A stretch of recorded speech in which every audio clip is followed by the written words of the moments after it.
Har'a gammadee jira jechuudha kan gammadee furmaatee rabbiin kun akkana naa godhe gammachuu hanga hin qabneetu natti dhaga'ama.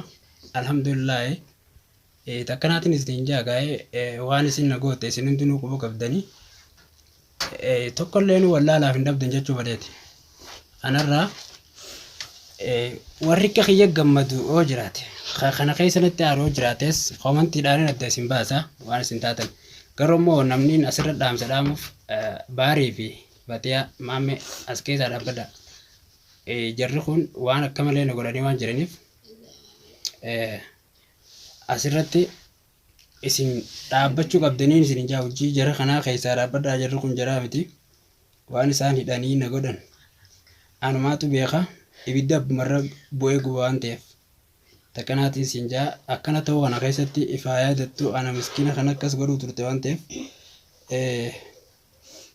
takkanaa isin jaa galatoomaadha. Nagaan naa jiraadha. Hangaaf viidiyoo ta'an walitti deebinutti.